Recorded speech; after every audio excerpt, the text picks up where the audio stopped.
ত্রয়োদশ জাতীয় সংসদ নির্বাচনের আর মাত্র একদিন বাকি। ইতোমধ্যে শেষ হয়েছে সব ধরনের প্রচারণা। দেশের বিভিন্ন প্রান্তে পৌঁছে গেছে ব্যালট পেপার সহ প্রয়োজনীয় নির্বাচনী সামগ্রী।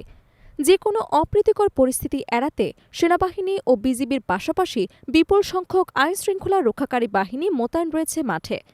নির্বাচন কমিশন আশা করছে শান্তিপূর্ণ ও উৎসবমুখর পরিবেশে ভোট গ্রহণ সম্পন্ন হবে। নির্বাচনী প্রচারণায় এবারও সক্রিয় ছিলেন শোবিজ অঙ্গনের একাধিক তারকা। নিজ নিজ পছন্দের দল ও প্রার্থীর পক্ষে মাঠে নেমে প্রচারণা চালিয়েছেন তারা। বিএনপির পক্ষে প্রচারণায় দেখা গেছে কণ্ঠশিল্পী বেবি নাজনীন, মনির খান, রবি চৌধুরী, অভিনেত্রী রিনা খান, চিত্রনায়িকা শিমলা ও হুমায়রা সুবাসহ অনেকে।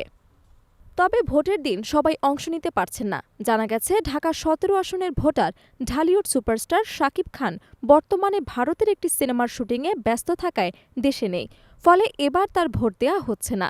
একই আসনের ভোটার জনপ্রিয় অভিনেত্রী জয়া আহসানও দেশের বাইরে অবস্থান করছেন।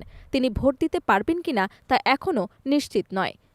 ঢাকা ১১ আসনের ভোটার চিত্রনায়িকা আরিফিন শুভ যুক্তরাষ্ট্রে অবস্থান করায় ভোট দিতে পারছেন না।